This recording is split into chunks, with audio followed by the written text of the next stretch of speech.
Last transfer special, we picked up Matthew Cadman, Michal Buyak, and also Manny Wilford. 3 pretty good players, not necessarily players I thought I needed going into the transfer special. Yesterday was a weird episode, but with over £100 million as a bank balance, with a transfer budget of £60 million, the aim for today, find a right wing back, maybe find a centre back. Can we do it? I mean, we tried all of last summer to get the right wing back and it didn't happen, but today, I'm going to find one, even if it kills me. I mean, hopefully it doesn't kill me because we're just playing Football Manager. Something would have to go wrong for that to happen, but I definitely need one. I think you guys would kill me if I didn't sign a right wing back, really.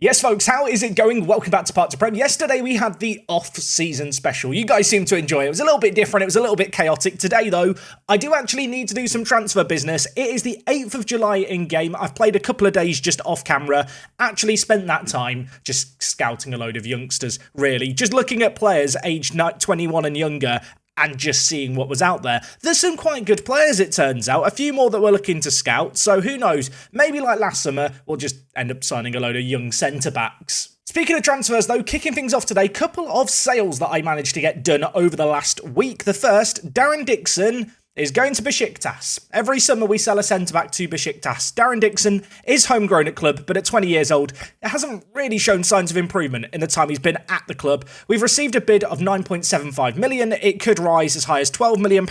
There's also a 30% profit of any future sale.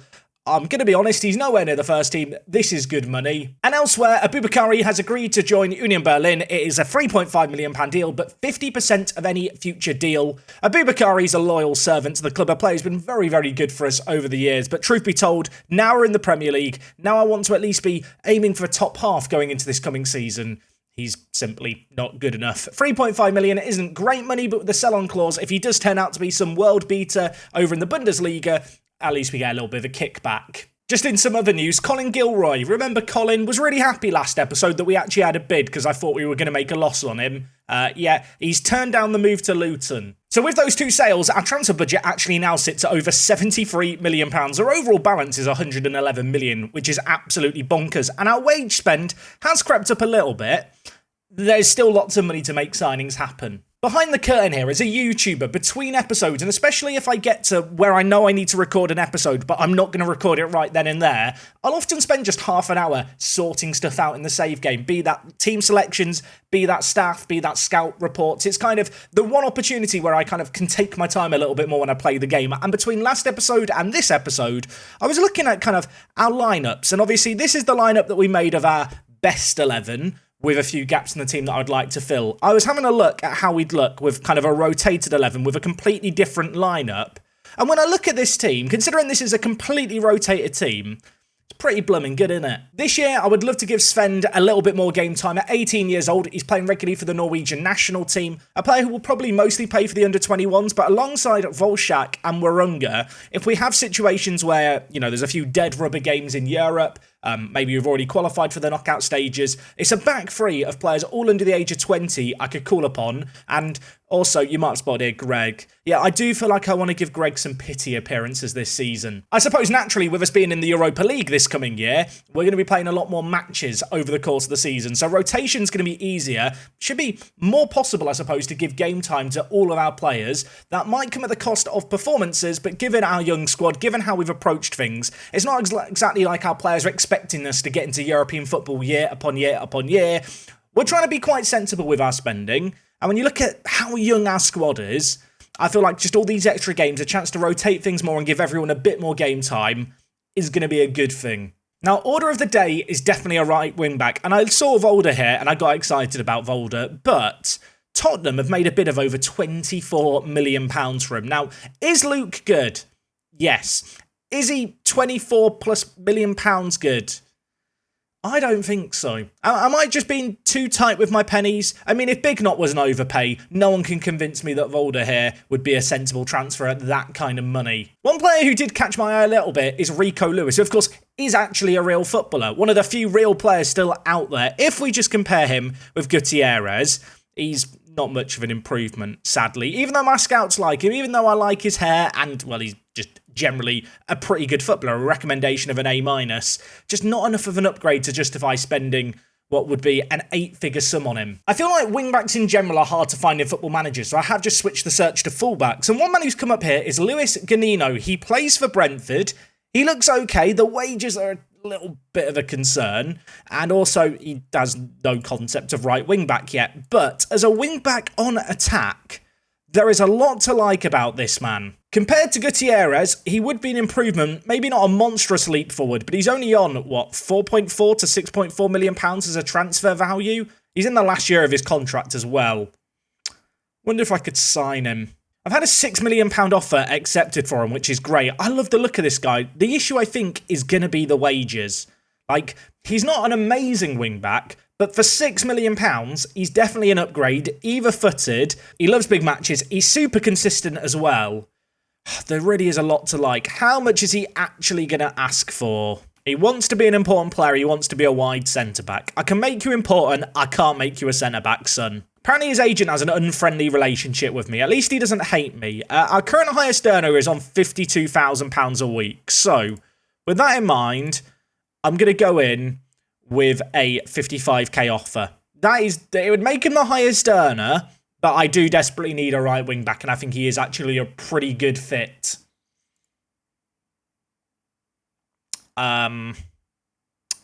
Okay, never mind. I was just seeing if there was any younger right-back options out there. This guy, Okeke, looks mad. He's available for peanuts from Bournemouth as well.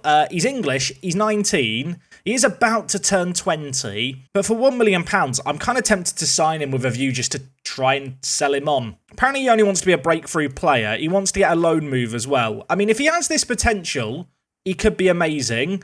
He's not the fullback I need, but the potential for money is what I'm thinking here. Okay, I've had an £800,000 bid accepted for him. I assume he is actually going to be interested in joining us as well. I'm now curious how good Alessandro Coppo here is.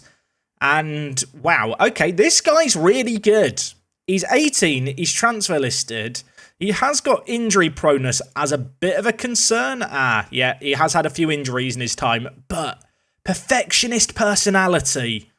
I'll tell you what, if he wasn't injury prone, I would actually be signing another centre-back. I know I signed a load last year, I'd be signing even more here, but that injury proneness and that asking price is just a little bit too high. I have had another right wing-back option just pop up here in Soyan Kurtay. He is a Turkish youth player who is playing for FC Copenhagen. He looks pretty good, super consistent performer, has some really, really good physicals already.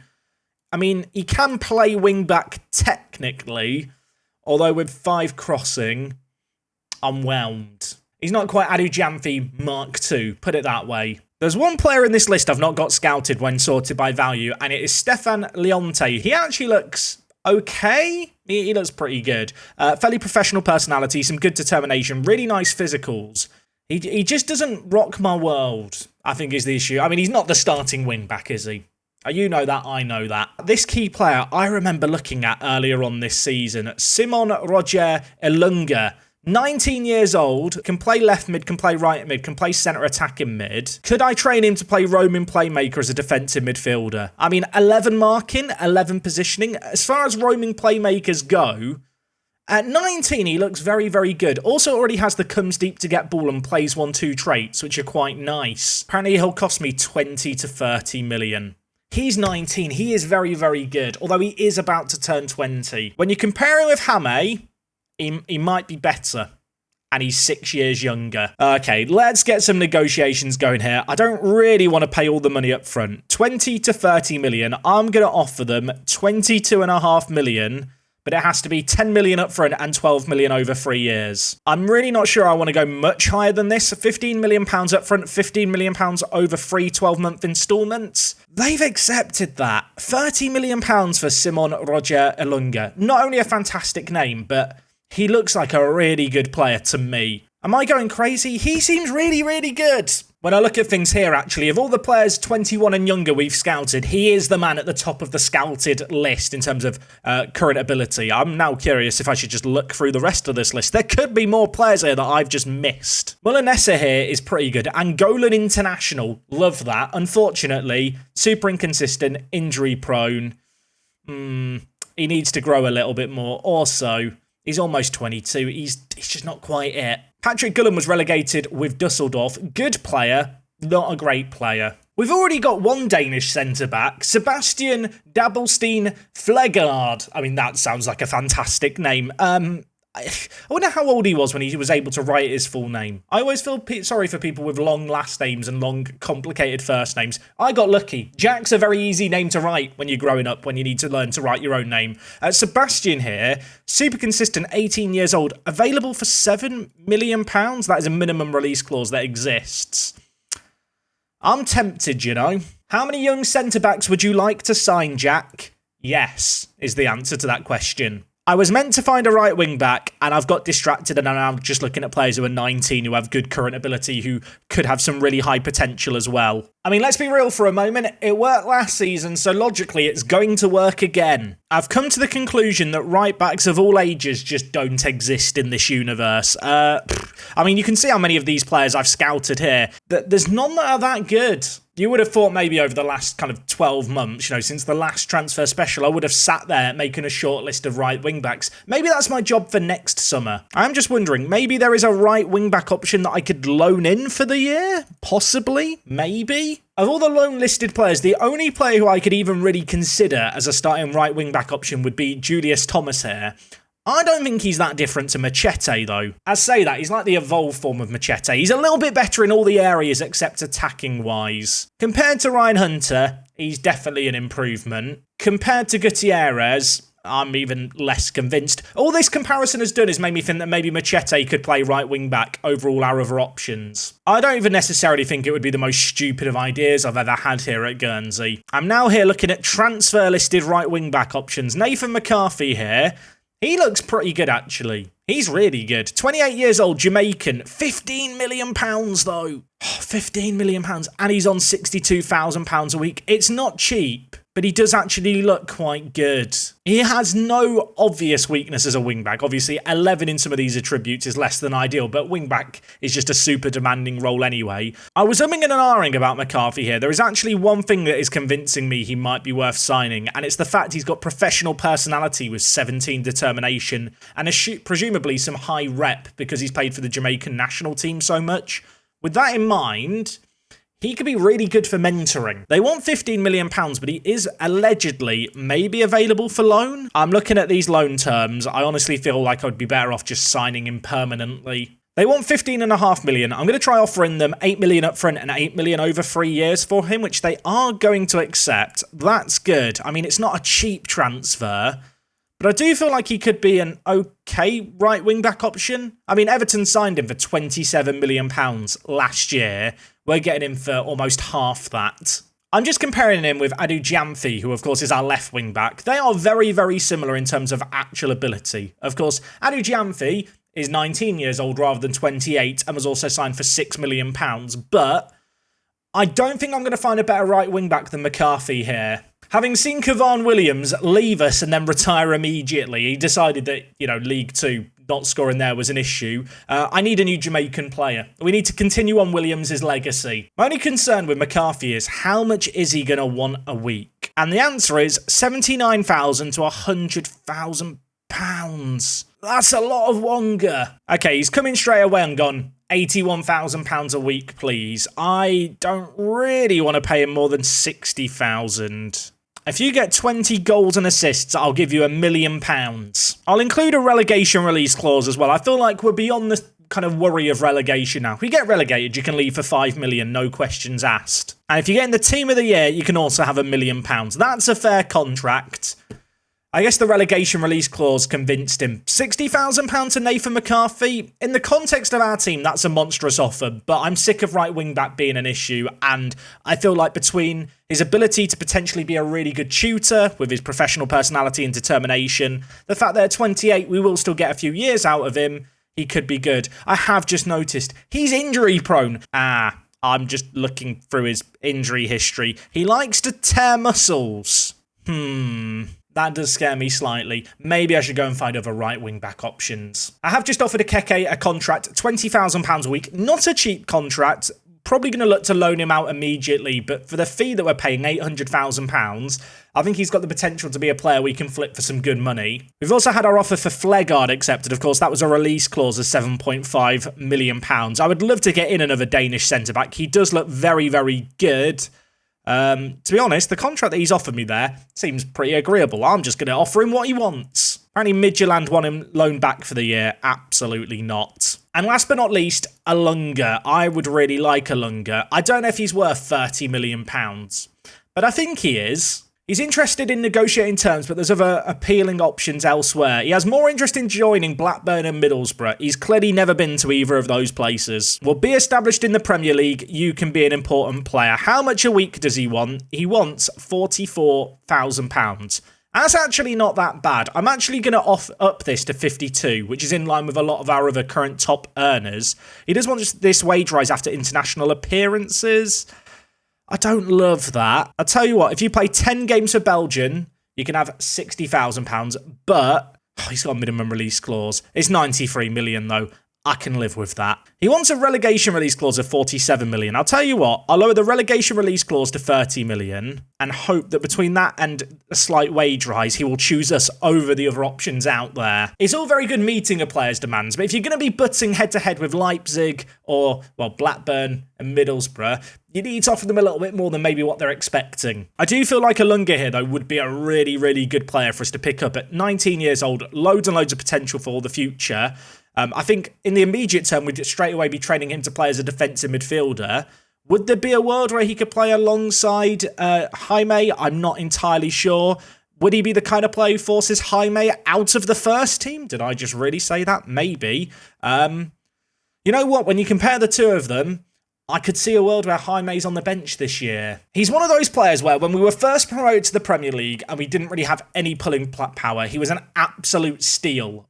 But given where we are now, given the fact that I want to be getting a top half finish in the Premier League, he's not that exciting anymore. Suppose the other thing to consider is, like we saw at the end of last episode, Lemos might leave the club. He wants out and he has got a release clause of 74 million. If Lemos went, Jaime, you might get your wish people at home. He could play as the centre attacking mid and slot in where Lemos was. Given the fact I've only now noticed that Nathan McCarthy's got that injury proneness, I am just going to have a look through the rest of these right wing backs in case there is anything. There are no good transfer listed options. What about players with contracts expiring in a year? Maybe there's something good here. Or maybe there is not. Oh my word. These players are all so bad. Why do right wing backs just not exist in this universe? Don't mind me, Schalke. I'm back again now you're in the Bundesliga too to try and sign more of your players. Maybe. I have no idea if Gordillo would want to sign for us. How does he compare with McCarthy? Better mentals, worse speed, worse vision, worse attacking ability, but he is also 25 with more years ahead of him. Apparently he'd want wages between £96,000 and £130,000 a week, and there's a lot of other stuff he wants as well. That ain't going to work, Jonathan Moreno. I am still sat here thinking about Nevada. I'm still, can't get him out of my head. Apparently he has asked to leave the club. You know what? I'm just going to lock in a bid of 31 million. I'm going to lock it in and just see if we can unsettle him enough to try and force a move. Probably won't even end up signing for us, but I can dream. As we look like we are going to be getting another young centre-back option, I am beginning to think that this year, actually, I won't go and sign that centre-back I was umming and ahhing about. I feel like we can just bring Warunga or Volshak into the team. Last year we went with Warunga, who didn't really improve as much as I was hoping he would. Volshak, by comparison, did improve a little bit more. Maybe Volshak's the man who I'd start more regularly in that area. I suppose the nice thing is, although we've got European football this year, the board expectations are so low in terms they just want us to avoid relegation from the Premier League again, or attempt to avoid even. It's not even a case of avoiding it. They're happy if we just try our best. But realistically, I can't expect to get European football again this year, but what it is going to provide is this opportunity to just give players a lot more football at a higher level. There's a temptation to go and spend a load of money here to try and get European football for a second successive season. But if it doesn't pay off, I think it's really going to be at the detriment of a lot of the work that we've done over the last couple of seasons with our recruitment. I did talk last episode about the need to get a kind of game-changing striker who I can bring on off the bench. And with respect to Gadia, I don't think he's it. I don't think Anthony Rich is it either. Obviously, we did pick up Cadman, who I think could be an absolutely mad player down the line, but I don't think is quite that yet. So with what's left of our budget, maybe another striker. Maybe another striker. Oh, it's a special occasion, everyone. We can arrange a testimonial for Tyler Forbes because he's been here 10 years. Let's get this done. Use for testimonial, Tyler Forbes. Venue at home. Who are we going to play in his testimonial? I think it was Weymouth we signed him from. Weymouth, do you want a game? Do I have to click on all? Oh, if I click on all... Oh, God, there's so many teams. Weymouth, where are you? Weymouth, give us a friendly. It's in honour of Tyler Forbes. For old time's sake. Make it happen. Oh, football is a romantic game, isn't it? Weymouth have accepted the invitation to play the Tyler Forbes testimonial. Remember when we signed him from them? Once upon a time. Good times. I mean, he is still at the club. He's not played in a little while, mind you. But 116 caps for the British Virgin Islands. I mean, it's what football's all about. Okay, Samir, he's done breaking the car. I'm going to loan him to Tranmere Rovers for the year. I can't give him the first team football he wants, but he's going to go and play for them in the Championship, which should be a really good move for him. Tranmere Rovers, bit of a surprise team, I suppose, maybe to see in the Championship. They've had back-to-back promotions. He's a very good player for them. I'm not sure he's going to be good enough to keep them up, but I feel like a bit of a scrap in the Championship could be pretty good for the 20-year-old's development. A little bit embarrassing. Didn't realise this till just now that my scouting range was actually set to none, even though we had a scouting budget. So I have now set it to world. I'm not sure how long it's been like that. I wonder if it was like that all of yesterday. Either way, doesn't matter. Because of the knowledge our staff have, we already know quite a lot about the world. I know that sounds like a weird thing to say, but basically the players that you see in the player search screen are based on the knowledge that your staff have. I mean, I can show you it better, I think, on this screen. Of course, if you didn't know, you can go to scouting coverage, scouting assignments, and then world knowledge here, and you can see your knowledge all around the world, and you can click on the map, and it's all interactive. Look at this. Ooh, do people use this screen ever? Either way, because we've got so many staff, we actually have a pretty extensive knowledge of a lot of the world, but there may be one or two new players that pop up on the radar as a result of changing that. So, yeah, maybe I can find that striker, and maybe there's another right wing back. I say that like right wing backs are going to appear from the heavens. I'm now just looking at right wing backs interested in transfer, sorted by value, and all the players that are popping up, I do already have scouted, except this bloke who plays for Ayr in the Scottish Premiership, and, well, he's not good enough, is he? I was just looking at the Argentine national team. I realise I've not signed anyone from Argentina in this save game yet, and it's the source of bargains. There's Roberto Rojas here. Now, hear me out. Could he play right wing back? I mean, look at his physicals, look at his mentals. I know his technicals are lacking in some areas, but he's only 20 years old. If he could learn to cross a little bit and learn to pass, I feel like he could be a really good wing back. 18 work rate, 16 teamwork, 17 stamina, 17 agility. He's going to run and run and run like a little beaver. He's got the mentals for it. And I mean, he can mark and he can tackle. And his positioning's good. I'm doing it. This might be a bold play. It could be stupid. He might not even want to join me. Boca don't want to let him go halfway through the season. I've offered them his transfer value. They've come back and gone, £15 million, please. I'll tell you what, Boca, I'll do you a deal, but you're not going to be happy with it. £5 million up front, £6 million over 3 years. Okay, £11 million for him. I mean, as a centre defensive mid, he could just be immense as a ball-winning midfielder. But I think he's got wing-back written all over him. I mean, technically, yeah, he's lacking, but I can look beyond that. I can see the potential. Okay, Leipzig are in for him as well. Are Leipzig just going after all the players that I want? Also, these wage demands are concerning. He wants a minimum release clause to clubs in the Champions League of 46 million. I'll tell you what. £10 million relegation release clause, but we're getting rid of this yearly wage rise stuff. I'll give you £50,000. Didn't expect him to accept that one right away, but he has done. Roberto Rojas, wing back in the making.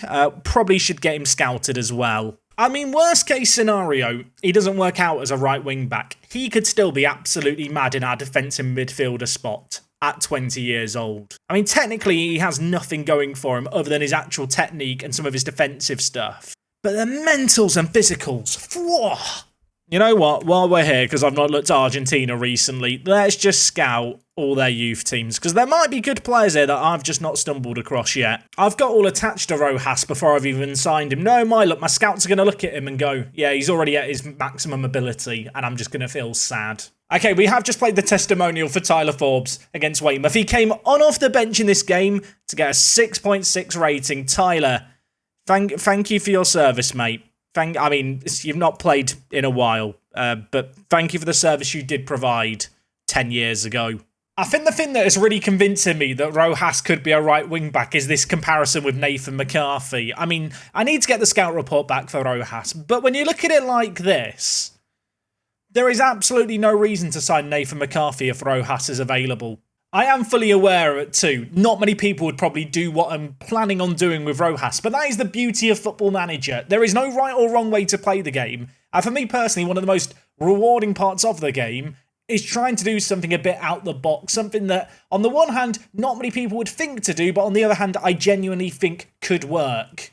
Apparently, several members of the first team are unhappy that I'm not selling Lemos. It's Warunga, Volshak, and Rob Carlton. Rob, mate, what do you think you're doing here? I've heard some murmurs of discontent. I accidentally double-clicked. I need a new mouse. I don't even know what option I just clicked to fix this. My decision stands. Argumentative. Warunga, don't do this to me. I'm just going to tell them I thought the meeting was productive. It's not gone well. On the flip side, it's not the most influential players in the world. So Flegard has been granted a work permit. I think we're going to pick up this guy for £7.5 million. I think he is a player with a load of potential for the future. Like the look of him a lot, and we can afford to sign him. We do have a lot of centre-backs now, and that is maybe a little bit of a concern, but at the same time, given the fact we play a three at the back, I don't necessarily think you can have such thing as too many centre-backs. One player who my scouts have just thrown up here is Jens Kruger. He plays for PSV Eindhoven. He looks very, very good. 21 years old, Austrian international, 11 goals in 14 games for them. Release clause, I assume, of 29 million? Yeah, minimum release clause of 28.5 million. Apparently, he's got doubtful interest in signing for us, but I'm going to make an offer because I do actually think he could be really, really good.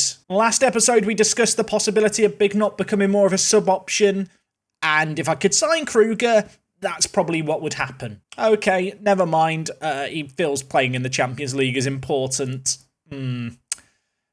Would have been a good signing. Okay, we have decided to sign Akeke. As I scouted him a little bit more, there were a few more question marks over his potential, but still, for a 19-year-old English under-21 international, I think £800,000 just represents good value for money, and there's definitely some resale value there. I think the big thing now is really trying to get him a loan move somewhere where he can get some regular first-team football to help with his value.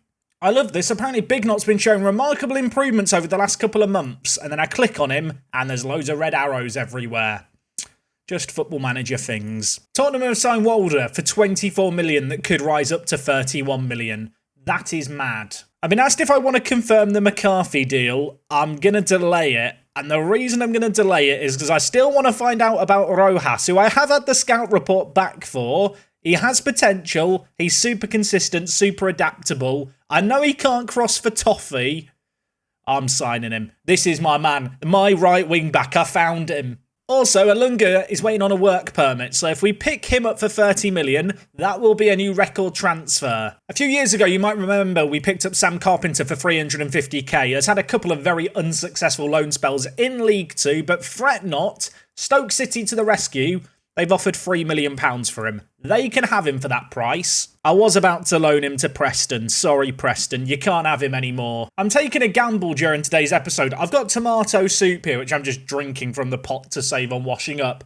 But I run the risk of having tomato soup around my mouth or spilling it on a white shirt. I'm living life dangerously.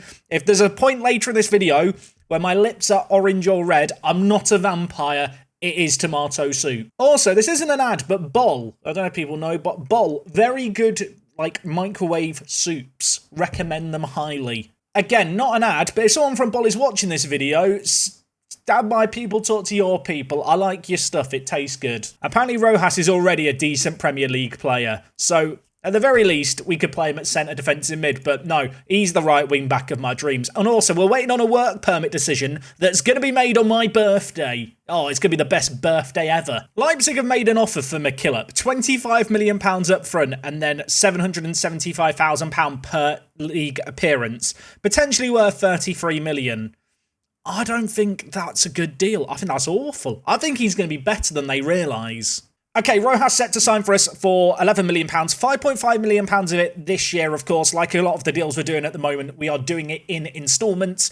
Reason for that, mostly our balance is in a really good spot, and because our wages aren't that massive, we are constantly making more and more money, so I don't feel like I need to front load any transfer offers. We really can afford to spread the cost, and it's not going to have any super detrimental effects to the club. So Rojas is in, he's joining us, and now I'm going to immediately train him to play right wing back. Also, apparently Big Knot wants a new contract. I can't afford it. We'll just lie to him. Okay, I don't even need to lie to him. He loves me so much, I just had to give him some time. Okay, Rojas, welcome to the club. Tejera, welcome him in. Send him on an intensive language course. And now, the real intensive course, it's time for you, mate, to learn to play wing back. We're going to put a focus on his crossing. I think this is genius. I will say, I'm not sure why he's got tries, killer balls often when he has 9 passing and 5 crossing. But before I get rid of that trait, I kind of just want to see how it works in the match engine with him. If this was my team to start the season, would I be happy? I think I would be. I think Rojas is actually going to be a good right wing back. I don't think there's a better option out there. If it doesn't work out with him, we can just go back to what we used last year, be that Hunter, be that Gutierrez, and Rojas could easily slot in over McKillop as that defensive midfielder for us. Of course, we've got Volshak in at left centre-back. Kind of come to the conclusion that with our super stacked centre-back lineup, we should just stick with what we've got. When you see our list of centre-backs like this, it's kind of mad how many centre-backs we have. Obviously, a few of these are more super depth options, but in terms of kind of the top 6 here, I feel like they can all do a job, except Jorge Gutierrez. No idea why this man was ever taught to play centre-back. Given the fact that Rojas is signed, I am now going to cancel the signing of McCarthy. I don't know if that's going to prove to be a controversial decision, but in Rojas we trust, and also Elunga should get a work permit, waiting on it tomorrow. I've not really thought about how he's going to fit into the team either. Actually, no, I have thought about it. I know how this is going to work. I just need him to join. Elunga, welcome to the club, mate. £30 million for him, although 15 million this season. It's a lot of money, but with his potential, with his ceiling, I think he's going to be worth it. He is not going to be learning to play as a defensive midfielder, though. I am going to train him as a shadow striker, not because I'm going to play him as a shadow striker, but because it's the centre attacking mid-role to train that gives kind of the best attention to physicals. But what I'm thinking is, Big Knot moves to the bench, we then bring Elunga in, and we play Lemos as a pressing forward this year. Have I lost the plot? Am I going insane? Potentially. I mean, the thing with Lemos is you could literally play him in so many different roles. You could play him as a deep-lying forward if you wanted, a complete forward on attack. That might even be a better option for him. I know he's not the best player in the air when it comes to his jumping reach, but he does have everything else for it. If Lemos plays as a complete forward on attack, what role does Elunga play in behind? What do you do with Elunga? Do you just play him as attacking midfielder on attack, an attacking midfielder on support? That might be the role for him. Maybe with these signings, I am tweaking the system more than I thought I would and the personnel around, but ultimately, I do feel like we've now addressed most of the problem areas. We've got in that new attacking option. It means that Big Knot becomes that super sub option on the bench. And of course, we have also got Joseph in the team. I've really tried to learn to say Joseph's name, but every time I say it aloud, it just sounds like I'm stuttering and I'm struggling. I need a nickname for him. Maybe we just call him JV. JV's a cool name. JV, that's the kind of nickname you'd give to like a friend in primary school, right? When you're like 10 years old and you need a catchy name. Yo, JV. Sounds cool. Of course, we've still got Rich in the team as well. So we've got Rich, Big Knot, Joseph. They could easily come in and just be like-for-like swaps and keep the same roles that we are already playing here. I think the centre attacking mid one's going to be an interesting role. Definitely a temptation to train Elunga to play a little bit deeper, longer term as a roaming playmaker. But given the fact he's already accomplished as a centre attacking mid, and he is very, very good going forward with the exception of his finishing, I would like to see what he can do here. I realise I have no more transfers on the in. Sam Carpenter might be leaving for £4 million, and I've still got £44 million in transfer budget. I mean, we have actually spent money, to be fair. It just doesn't look like it. I've spent £52 million today. That is an uncomfortably large amount of money for me, normally. I'm having to reprogram my brain having climbed up the leagues. We are a Premier League team now. We are allowed to spend £52 million. Okay, that Sam Carpenter transfer has been confirmed. £4 million for him, I think is some really good money. I don't think he's ever going to be worth that much, given the fact we signed him for 350k. Perfect example of a signing that we made kind of always with the intention of selling on for money. And it's worked out on this occasion. So we have still got £86 million in the bank, £40 million transfer budget there or thereabouts. We have 2 under-21 signings from outside the UK that I can still make. I feel like maybe I should use them. Maybe I should have a look through all these youngsters we've got scouted and just see if there's anyone good. Maybe looking specifically at players who are 18 just because they will get homegrown at club eventually. Why are all the best players that I've scouted centre-backs? And why is there one that's a Uruguayan centre-back? The game really knows how to tempt me. He's good. I don't need more centre-backs. I'm not sure I need more Uruguayans either. Alexander Kovacevic here is an interesting player. 18 years old, doesn't have the best personality with it being fickle, but he's super consistent, very adaptable. Obviously, we already have JV, who I want to say we signed from Partizan as well. Yeah, indeed we did. So we already have a little bit of a reputation of signing Partizan's players. This guy is 18 years old, naturally a centre mid. Really, really good vision, a bit of a unique freak of a player. If we sign him now, he'd also get homegrown at club, and he's got a release clause of £6 million. I'll tell you what, the game knows how to tempt me. I feel like he could be very good. He's a very unique player. I'm not sure what I would do with him. In some ways, I'm sat thinking he could be a really good striking option if his physicals were a little bit better. On the flip side, he could end up being a really good defensive mid. He's a weird player. He could be good at lots of things. His physicals are kind of the thing that put me off.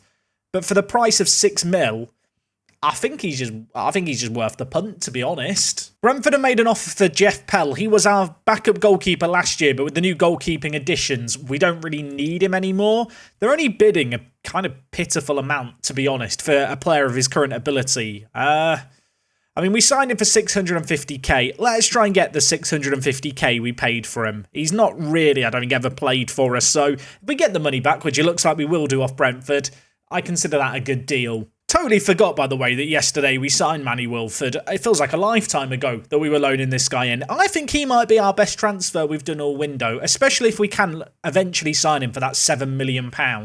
Okay, our offer for Alexander Kovacevic has been accepted. He's a squad player, that's what he expects. He wants 12,000 to 16,000. That's not too unreasonable. A little bit concerned that he's expecting his playing time to go up, but at 18 years old, I feel like he's worth taking a little bit of a punt on. He does want a release clause, which has upset me greatly. I'm going to up it to 81 million and hope that if I lower the relegation release clause, that will appease him a little bit. His wage demands aren't too unreasonable either. For £6 million, I think we're getting a very, very good player here. Loads and loads of potential. One of those players who I'm not really sure what role he fits best. I'll probably sleep on it and then decide that he's a wing-back, knowing me. I know I sing and I dance about homegrown at club status all the time. Of course, you need 4 of those players with homegrown at club status in your club for any European competitions.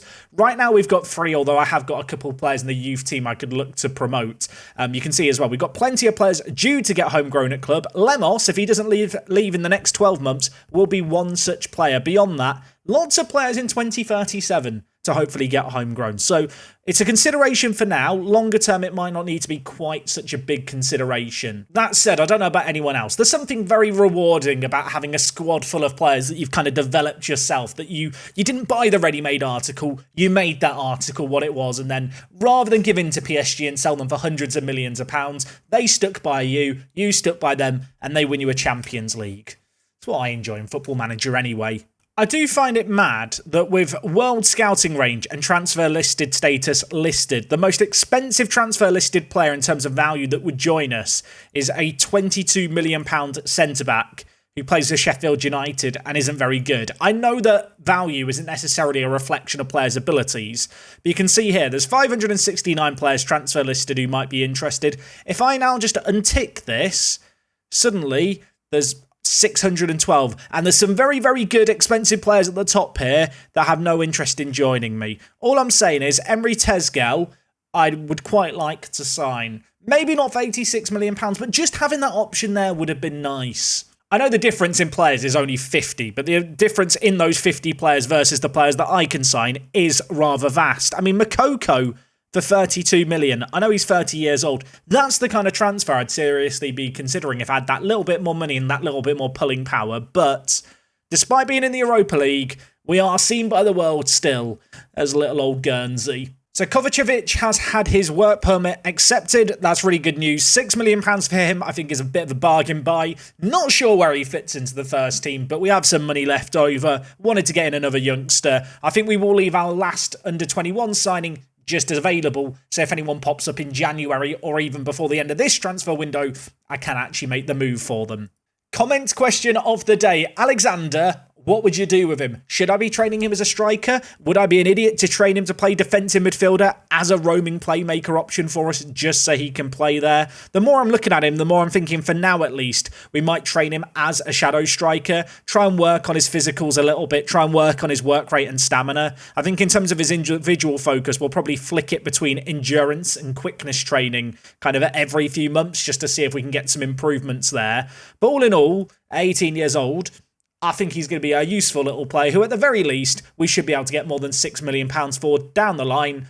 But you never know. Football Manager's weird. There's sometimes players who you have no real plans for, and suddenly they become mainstays of the team. I suppose one such example of that would be Lemos, who, let's be honest, we signed not really knowing what we were getting. We signed him to keep other players happy, and he's ended up becoming the main man. And for this coming season, I think he is going to be playing that complete forward role. Anyway, folks, I think we're going to leave the transfer window here just because I've got one under-21 signing I can make, and the squad size, I believe, is 26 or 27 players now. I have no real intentions of signing a load of more first-team players. If someone amazing came up, then maybe, but I don't know. I feel content, and that's not often a common feeling when you play Football Manager. Sometimes you're longing for more transfers. Sometimes you just want to get more done, but not me, not today. I'm a happy camper. I look at these signings. We've spent some big money, and ultimately, I think we've added some strength in the areas that we needed it. When you look at this squad, it's difficult not to be excited by all this potential and just how young this team is going to be. It's going to be very fun to see it grow in the next season or two. Next time out, we are going to be back for the start of the Premier League season. That is 3.5 weeks away. We are taking on Norwich, we are taking on Tottenham, and of course we are also going to have Europa League football to contend with this season, so some European away days